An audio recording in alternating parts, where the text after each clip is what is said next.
All right. So is the screen share working? Can everyone see the slide? Yes. Great. Okay. So the King County passed the their climate strategic climate action plan back in May, and I think it's a really important plan. I think it would be really. I thought it would be really good for us to go through it just so that everyone knows what's on it. So I started trying to put together, also it helps me to wrap my head around it. So I tried to put together a kind of basic presentation on it. It's not really a presentation on the whole thing. It's really a presentation on the first half of it, which has to do with greenhouse gas reductions. So there's another whole part of it that I'm not discussing that has to do with climate justice and equity. And I think that is worthy of a whole nother separate discussion. I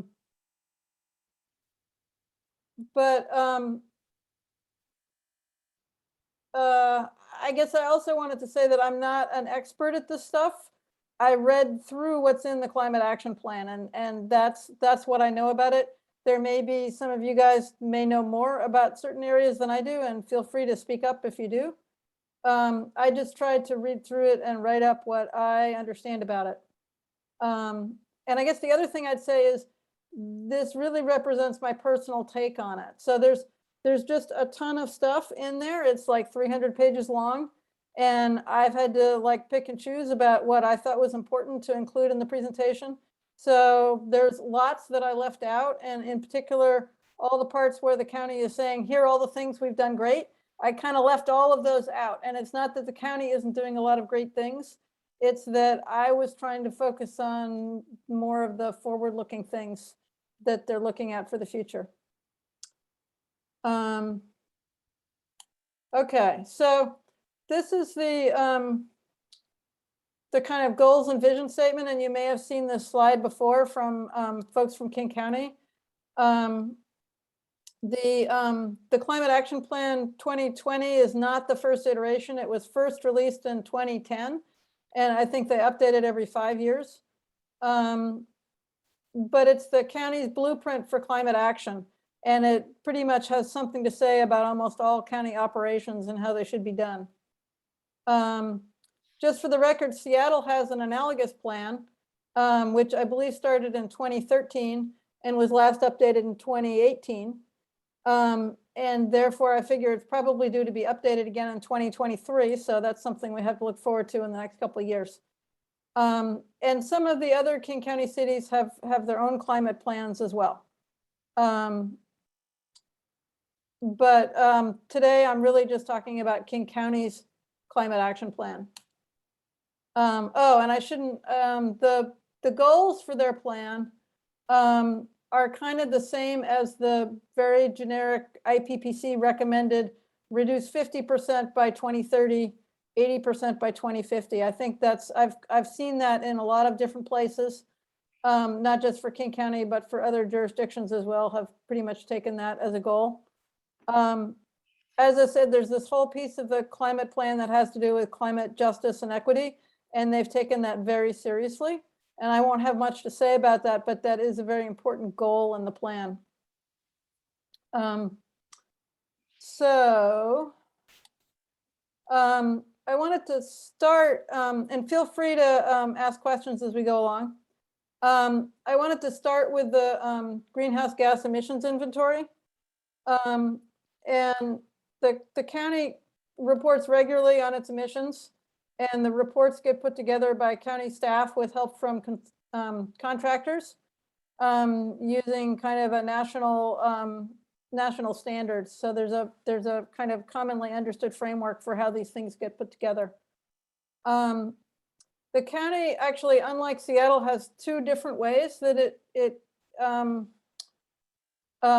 calculates the emissions inventory, and one it calls the geographic plus, and this contains kind of all the emissions within the county boundaries. So if there are fossil fuels being burned inside the county, those should be accounted for in the geographic plus inventory.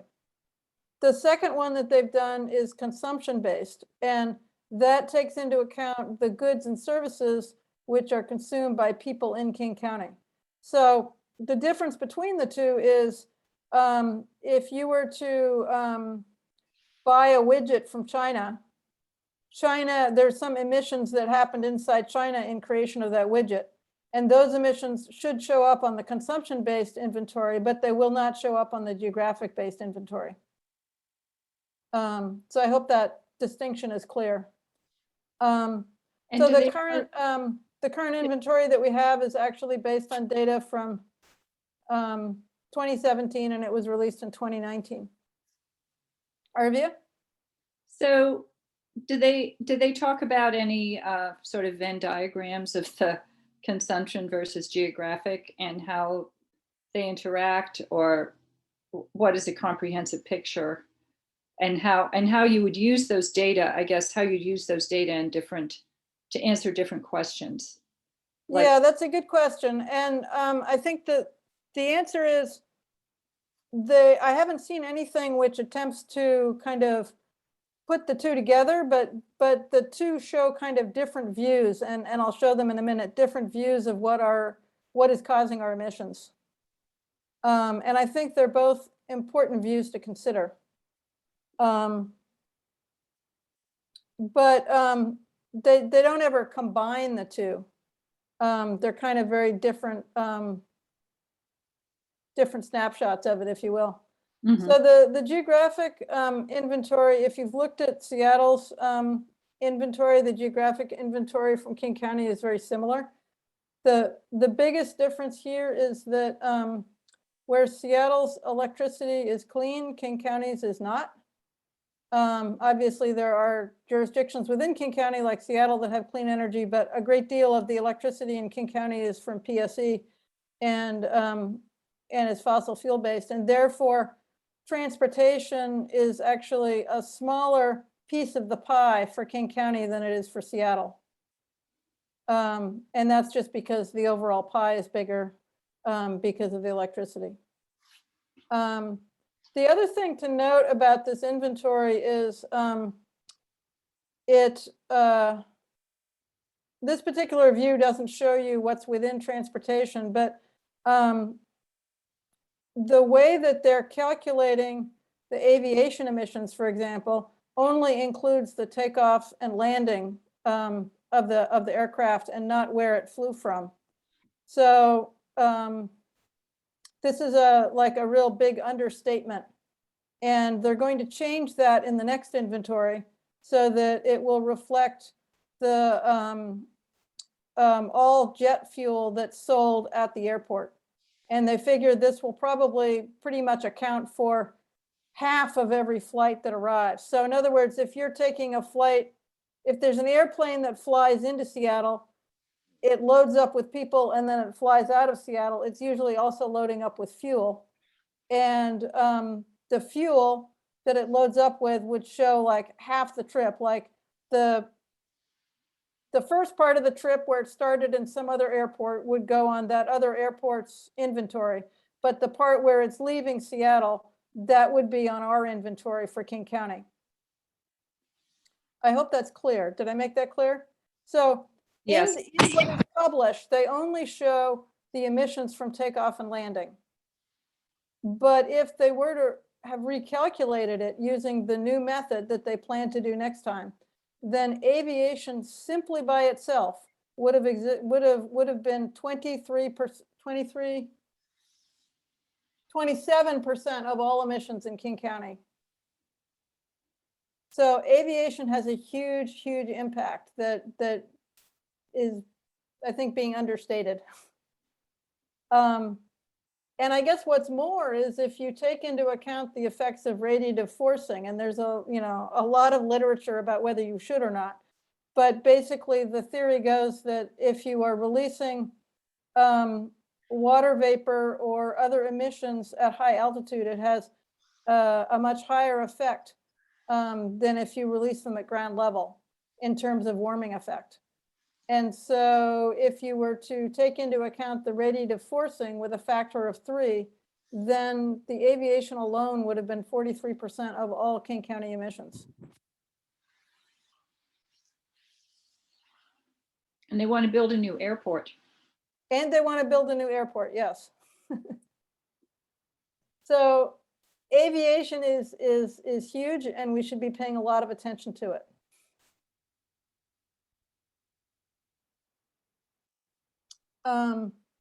Robin, Yep. can I just ask, so these are the 2017 data. Mhm. So that implies that the 2019 data should be coming out this year sometime if there's a 2-year lag. Do you know? Yes, and in fact, I believe that what they said was that one of the reasons why it took them so long to do this inventory was that they were redoing the entire process of how they calculate the inventory so that they could do it faster in future. But I haven't heard when the next one is going to get released. Okay, thanks. And I guess the other thing I'd note about this chart is that solid waste accounts for only 1%. But this could be also an understatement, because there are fugitive emissions from landfill, which we don't have a way to measure. But you can actually see them with some of the new satellites that they have. You can actually see them from orbit, and they're not small. So solid waste may account for a bigger share of the emissions than is shown here.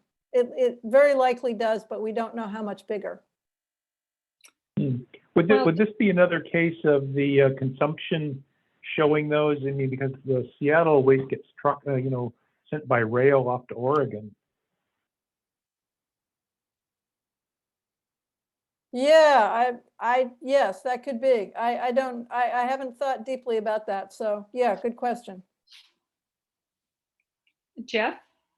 Yeah, so on the solid waste issue, the fact that Seattle diverts, its food and compost rather than takes it to landfills really decreases substantially the methane contributions, because that's where the primary parts of the methane comes from.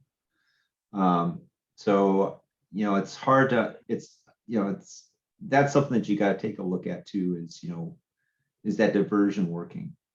Yeah, do you get a different amount of methane when you compost than when you just let it sit?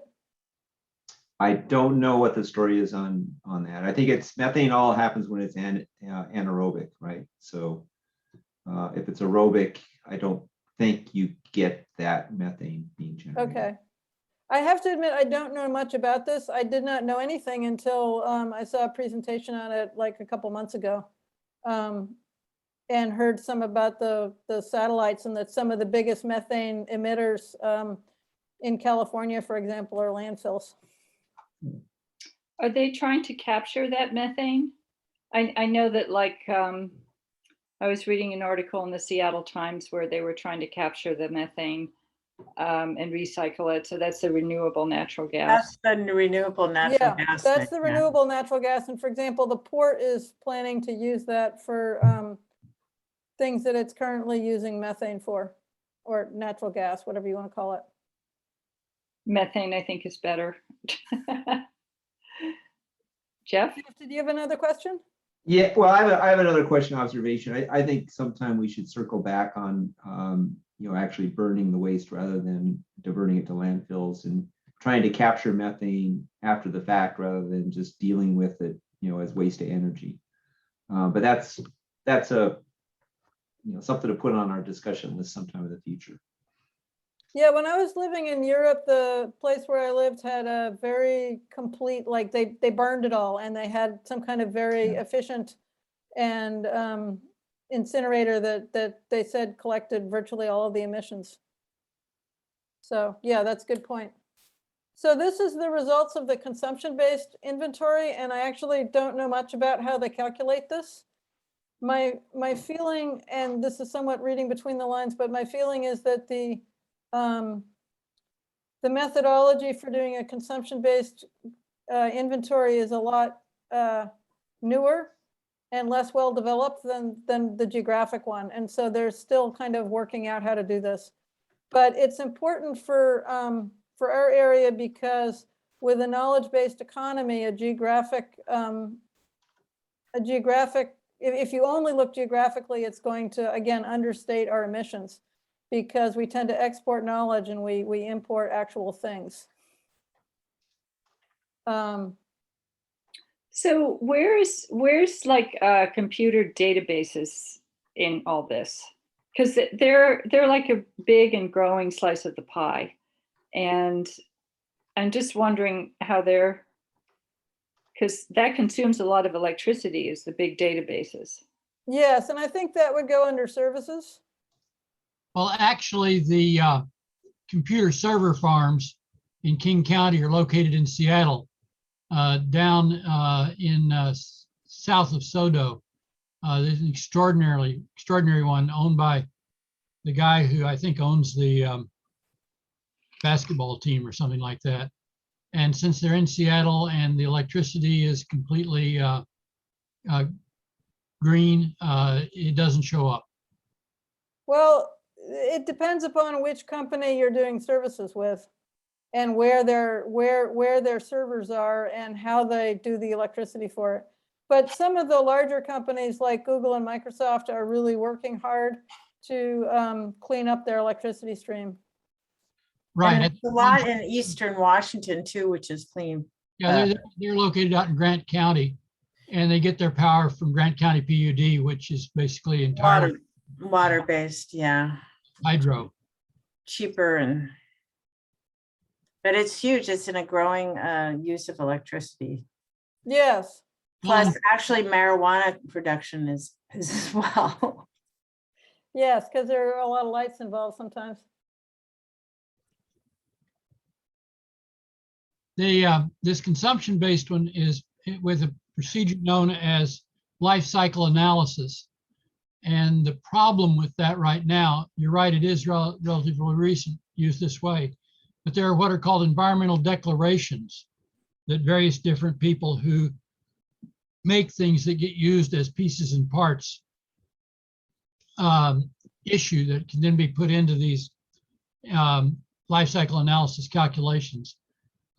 Problem is that they're not uniformly available and they're not all the same. And the European Union has some standards on these, and the United States is a little bit behind in terms of getting the standards put together.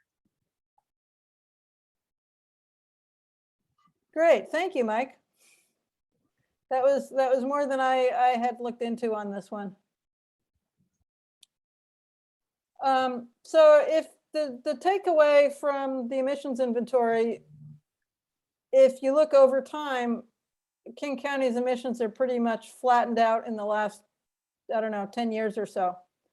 But the King County population has grown. So what that really means is that our per capita greenhouse emissions have actually gone down. But they haven't gone down the way they need to go down. They've only gone down slightly. And, you know, it would be interesting when I first heard about the whole, like, oh, you can look at it per capita. And I was thinking about it and I thought, well, that seems kind of like a cheat. But I actually think that might be the right way to view it, because if somebody moves here from somewhere else where they're polluting more, we should look on that as a good thing. And I think our emissions are lower than, you know, many other places in the country. And so if somebody moves here, then if their emissions go down as a byproduct, that's actually a good thing, rather than, you know, oh, we should feel bad that our emissions went up because now our population is higher. So I think most of our population growth probably comes from people moving here rather than new people being born. Could be wrong about that, but that's my impression. So that was kind of my attitude, is that the per capita emissions are actually in some ways more meaningful to me anyway than the overall emissions. But the per capita still needs to go down a lot more than it is. It absolutely does. This is like, it's only down slightly and we need a steep curve down.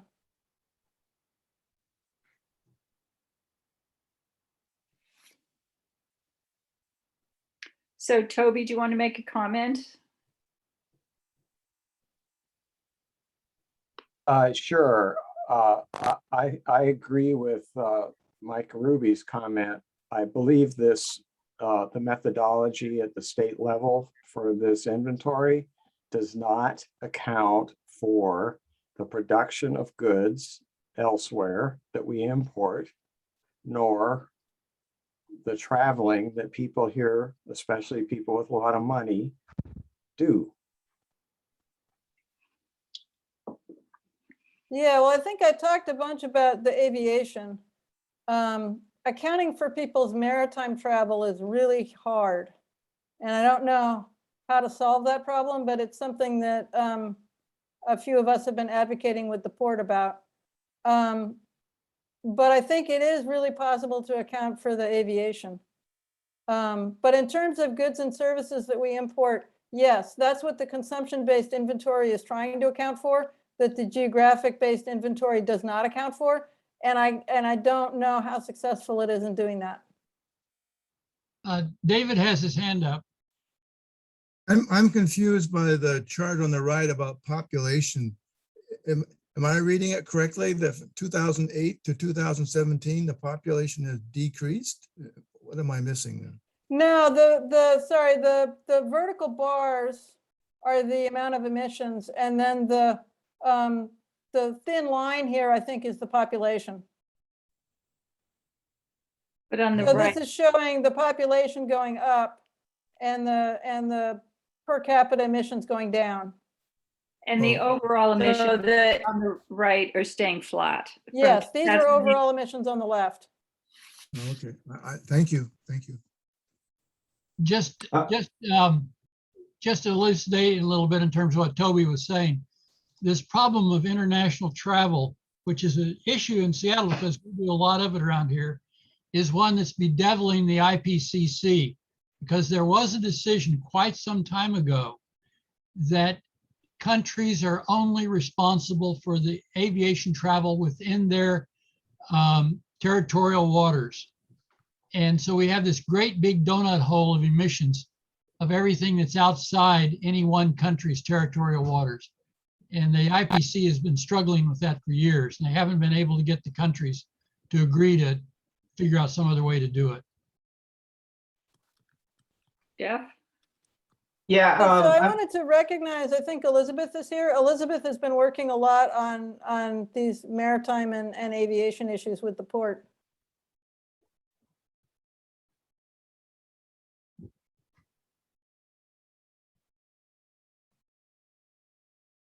So Jeff, did you have a question?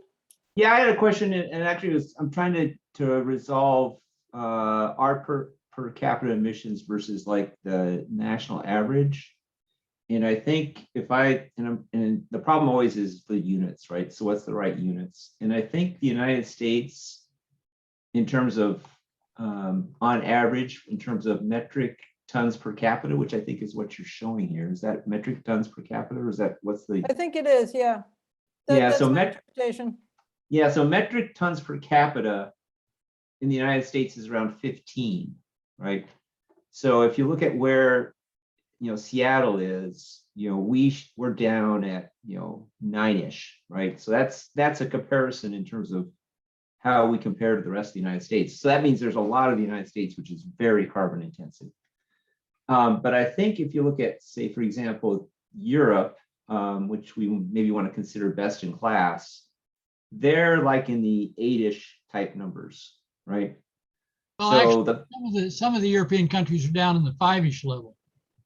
yeah, but I said European on average, right? Yeah. 8-ish. Okay. A lot of them are north, so they actually have to deal with the same problems that we have, which is heating and the like. So just as a way to level set things a little bit, we're kind of in the same place that Europe is right now. We have such a good green electricity, it's not to say that we shouldn't be working on these other, other problems, but maybe that's another way to look at it is, what's Europe doing and what can we adopt that kind of brings us along with the rest of Europe? I would argue against that because we have hydro. Okay, all of Europe does not have hydro. So Europe has achieved 8 without the massive amount of hydro that we have. So That depends. I mean, Norway's got a lot of hydro too. That's their primary source, and they're at Yeah, 7. Norway's so- 5 million people. That's why Norway's down in the 5-ish range. Yeah, 7. It's not 5. It's 7. Okay. And they sell a lot of oil. So I don't know. I think we need to really look at, we have a big cheat here with the hydro. I don't think it's comparable to Europe. We have the. I would argue. I that- guess the way I look at it is Okay. wherever it's at now, we know it needs to go down steeply. So if we were already at 5, it would still need to go down steeply. Exactly. We should not be feeling guilty for the fact that we have hydro. We should look forward to what is it we need to do and let's get it done. Yeah. And you know, well, okay, if there's some good ideas in Europe, great. You know, fine. Well, I think we're doing all the good ideas. I mean, we're doing the heat pumps, we're doing the electrification, you know, we're Not pushing enough. for though. transit. Not enough, right? Not enough. They would have much higher cost of power, and so that has driven a lot of things down to more efficient, equipment and buildings, and we don't have those incentives here in this part of the country, or in our part, but you know, on the East Coast, it's more like that. Really strong building standards helps out a lot too, right? Really strong which standards? Building standards, right? You know, Yeah. Yeah, so I've got a whole section on policies coming up shortly. Okay. I well, think we should move on. I think actually we're just kind of transitioning here. So this is a slide that I think was that the person from Metro showed when she came last time, and it's a great diagram of basically how King County thinks it's going to achieve a steep curve down on emissions. And the things that are solid, which you'll notice are all pretty much the bigger things, are policies that have already been adopted. So for example, the blue one at the bottom that's huge is the 100% clean electricity. That was the state bill. And then in here also we have federal vehicle efficiency standards, that's number 4. And building codes, which we were just discussing, that's the red part of the wedge up top, that's number 1.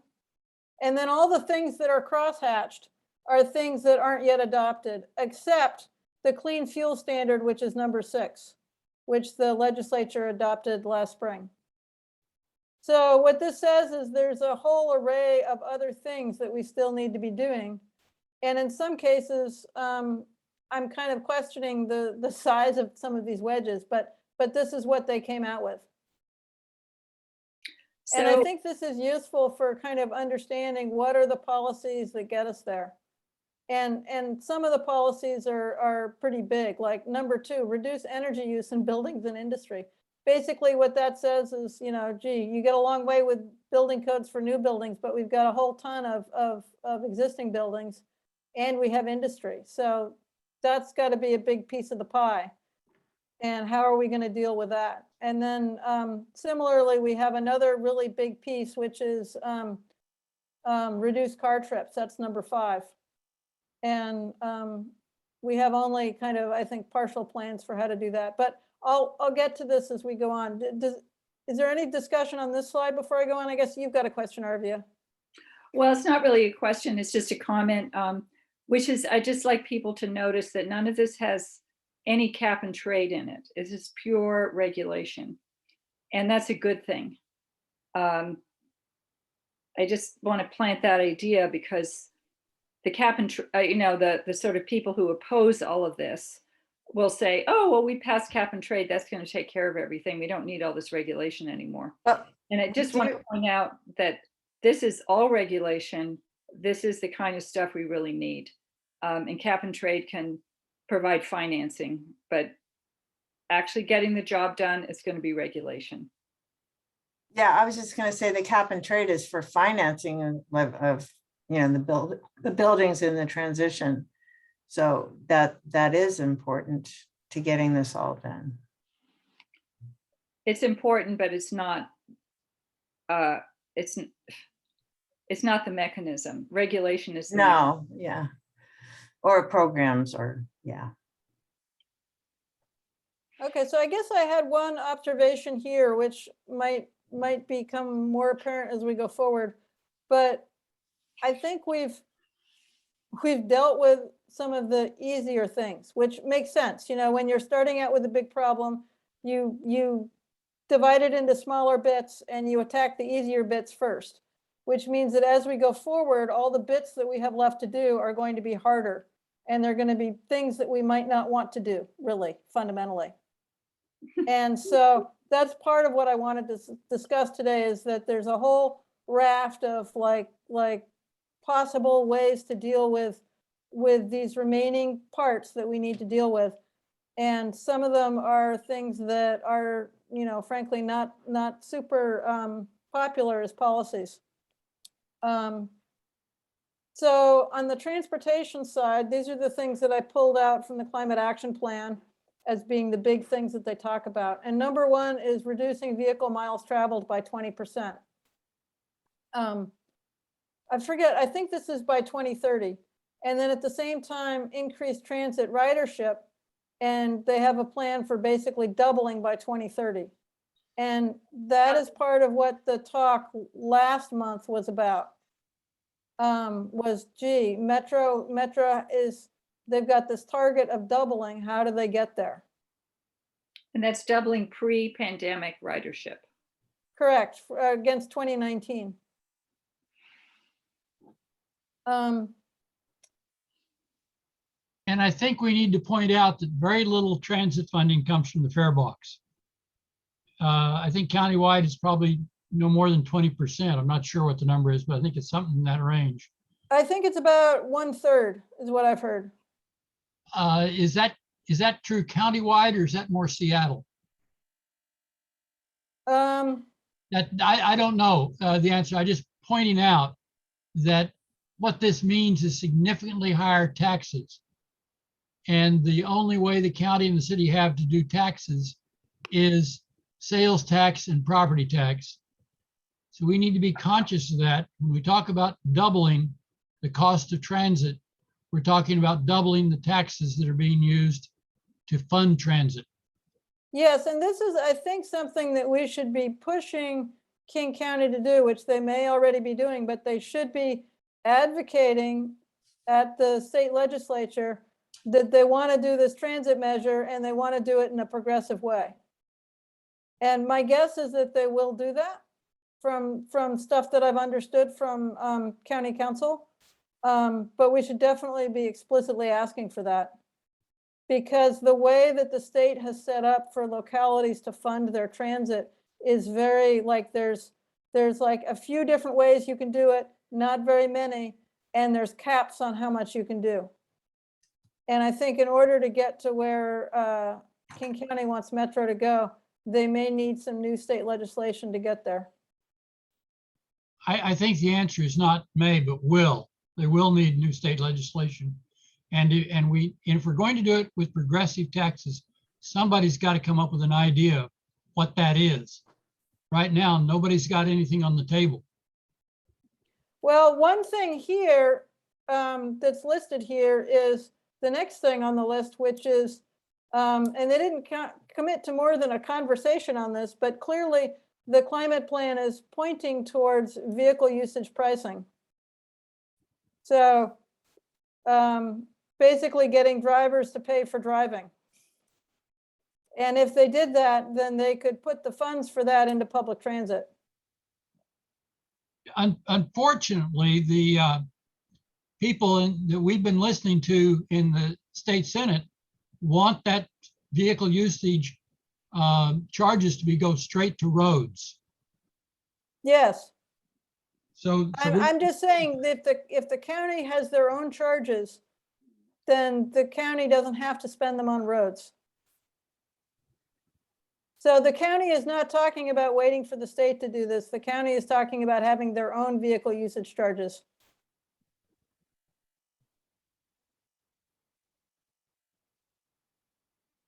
And then they seem pretty committed to a ballot measure to fund transit. My understanding from things that council members have said in session is that they were very close to having one hammered out before the pandemic started. And then the pandemic hit and they put it on hold. But it's clear that they really want a ballot measure that would provide the funding, or at least a large part of the funding needed for the new metro plans. And my guess is whatever they put up might not be the whole amount, but that what they would do is do a substantial amount, make transit better, and then do another ballot measure in future is, see, you gave us the money, we did good things with it, now give us more money, which is not entirely different from what Seattle has done. I think they wanted to bring this ballot measure in 2020 so that it would align with the STB. And if they had, then Seattle might have withdrawn the STB. And now the timing is not congruent, and you know, maybe that's okay, because if the county measure didn't pass, it would be pretty catastrophic for the city if the city didn't get its ballot measure either, therefore. Dave, did you have a question? Just to your point, I hope you like my, Yes, I do. I was admiring that. that's good. All right. Transportation choices? I got it at the light rail opening, Awesome. 3 blocks from my house, Ray, I know. Well, and Roosevelt that's gonna be Station. part of the, All that's right. gonna be part of the issue, is that the ST4 ballot measure may very well take all the wind out of everybody's sails, because ST4 is going to be extraordinarily expensive. Yes. But isn't it, that's just in Seattle? No, ST4 is metro district wide. Well, it's not metro, it's actually Sound Transit, which is a different area and is larger than just King County. You're absolutely correct about that. Oh, okay. So I'm just remembering now. Oh, by the way, let me just do this. I have lots of these at my house, if you want one. They're stickers. Oh, cool. But anyway, so that the legislation that Seattle Subway was putting forward was that Seattle would be able to have its own transportation tax, and that they could generate funds to pay for some of the ST4, I guess, that is going to be in Seattle. I may not have that completely correct, but the bill that Representative Hackney was putting forward was to give Seattle more of its own authority to generate funds to pay for some of this transit. Well, Yeah, I think they were going to broaden the effective legislation that was passed earlier for the for the monorail. Yeah, thank you. so they were going to convert and use that money, that authority that we had for the monorail. But unfortunately, that really is not all the money we need. That's way short of all the money we're going to need. It's useful, but it's just a little bit of money. Yeah, one thing I would say is that as the population grows, the money needed per person goes down slightly. So that is one benefit. So another thing on the list for the county is corridor prioritization, which basically means bus lanes. And they said they wanted to make 2 or 3 new corridors per biennium. The county does stuff in 2-year increments because that's when they do that's their budget cycle. And then they want to evaluate adding charging infrastructure to county facilities like park and rides. They're looking at things they can do to get the network transportation companies to phase in EVs. And they're also looking at what they could do to increase EV adoption. And their target is to double by 2030, which might happen all by itself without them really having to do much. Are they talking about their own fleet, or they're talking about everybody, just people buying EVs? They're talking about everyone buying EVs. Yeah, Well, it's like 1% now, so it might go up to 2%. Yeah, sorry, I think I just misspoke when I said that. I was reading my slide and interpreting it wrong. I think they would like all new vehicles to be electric by 2030. I don't know how they would do that, but that's what they would like. Okay. this corridor prioritization, I think what they're talking about there are new rapid ride buses. They've got a bunch of rapid ride lines identified out probably for the next 8 years. That various things like running down Del Ridge and various other ones. So they've figured out where they want to put rapid ride lines. I think that may be what they're talking about. No, that's part of it's, this is really, I think, about bus lanes and dedicated signals that recognize the buses are coming and all stuff around that so that the buses have their own their own space on the road and they don't get stuck behind Yeah, single that's, occupancy vehicles. yeah, that's all rapid ride type stuff. A rapid ride is sometimes done that way, but not always. Okay. Okay, so these are the transportation policies, and I'm going to keep marching on because we're kind of running short on time, I think. This is the list for buildings.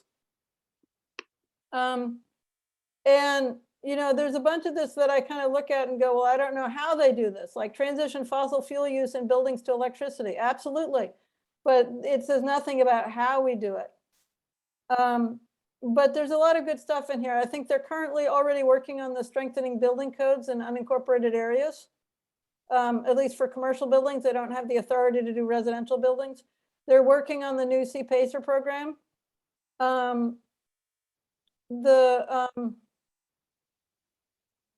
The funding gaps thing, I expect that's probably a study that they've contracted out or that they will contract out. I thought the residential point of sale energy disclosure requirement would be a good thing so that you had to like disclose how much energy you take to heat your house. Because then at least people would get points on sale for houses that were more efficient versus less efficient. Boy, they've been trying to do that for years. Yeah. And I don't know, the bankers have not really reacted, I have to say. Yeah. And then last but not least, they have land use policies, which include, you know, keeping to the urban growth boundaries, prioritizing growth in areas that are close to transit, increasing zoning so that you can have people living a little bit more densely, reducing parking minimums, making affordable housing closer to where there's jobs. Oh, and they have 10 miles of regional trails that they want to do by 2030. That's it, 10 miles? It doesn't seem like much, does it? But No. they are actually, they've been making progress on the East Side Trail and the one along the Sammamish and the one along Lake Washington. Anyway, I don't want to get off on that because I don't think that's the main thing. But No. they are looking at trails as part of this whole thing. I just haven't really talked about it much until now. But I would say that in listening to, I listened to a town hall that King County, Dow Constantine and a number of council members from different King County cities did on their K4C meeting that was in June. And one thing that seemed clear was that King County has the general attitude that it is responsible for transportation in the county, but that localities are responsible for buildings. And that the whole thing will go much better if things are zoned well. And so they were highlighting in the talk that I saw the rezoning that Shoreline did around the light rail stations that are going to be going in at 145th, I guess it's, and 175th. That Shoreline has done really a very good job on rezoning that stuff. And then the other thing that they were highlighting was affordable housing that was built to be net zero. So I thought it was just interesting, that kind of division of kind of responsibility. That wasn't explicitly stated, it was just kind of seemed to be there in what they were saying. But overall, I think these are really good policies. In a lot of places, they're studying things instead of actually doing them, which has me a bit disappointed. But I think a lot of what is going to be necessary to get us there are things that we have not yet really figured out how to get people to sign up for. And that's things like the rezoning, the charging people for driving. And under buildings, there was even no plan for like, gee, how do you get people to buy electrical stuff? You know, how do you mandate that? There was nothing in there about mandating it. Well, I think you have to, well, one idea, oh, sorry, Dave, go ahead. To Robin's last point, I was struck by how much of what they're talking about really is the purview of cities, whether it's zoning or parking or a lot of these things. And so I'm a bit confused about their goals and what they're hoping for, or yeah, in their strategy. Is it wishful thinking, or is it somehow working with cities, or is it just dealing with the unincorporated area? A lot of confusion about who really controls a lot of these issues. Yeah, and I think they are trying to get all the cities into the K4C, and they're really trying to get the K4C to work on the things that the county can't work on. But I would say that overall, in listening to the county council conversations on all this, they really seem like they are committed to, you know, facing up to some of the really difficult decisions that are going to be necessary to get these policies in. You know, they had Metro actually price out what it's going to take. You know, how much money does it take to do the Metro long-term vision? And once you price it out, it's not completely a pie in the sky thing at that point. I mean, you can have a better idea of how to actually do it. You're one step further towards implementing.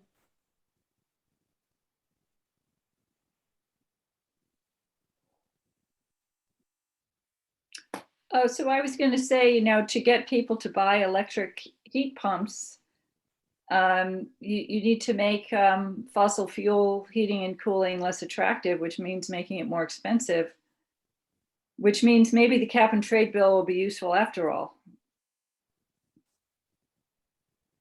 Because you know, you get the price up on natural gas,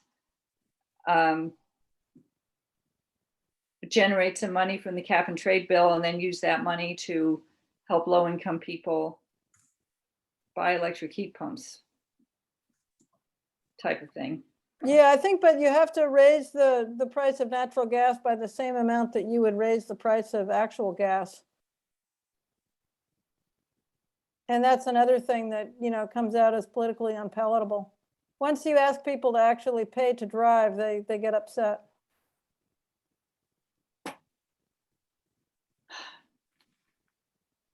Well, unless electric cars become more popular.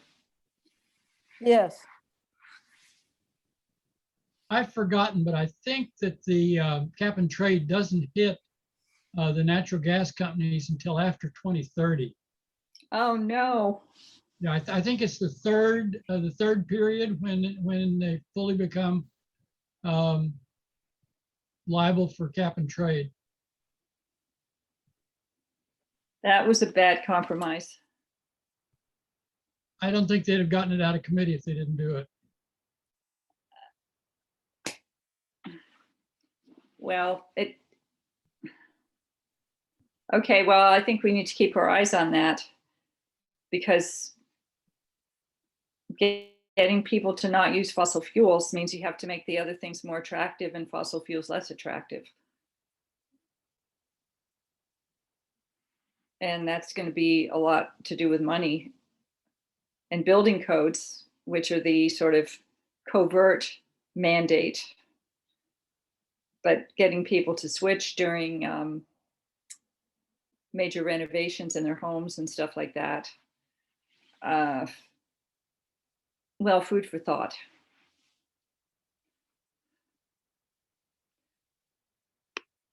Which Yeah, I mean, I guess you're brings up to me that at least at the state level, there's a huge fight going on to prevent a lot of fossil fuels in new buildings statewide. So, and it's a huge battle with the gas companies, of course, pulling out all the stops. So we're going to need to work hard on that. You know, not only the city, but at the state level. And some of you've been, you know, involved in that, but thank you for testifying, Arvia. Anyway, that's coming up in the, you know, the next few months. So we got over the first hurdle, but there's a huge hurdle coming up. Okay, well, we should probably keep going. Thank you very much, Robin. That was a great presentation. And we're coming to the end of the meeting, and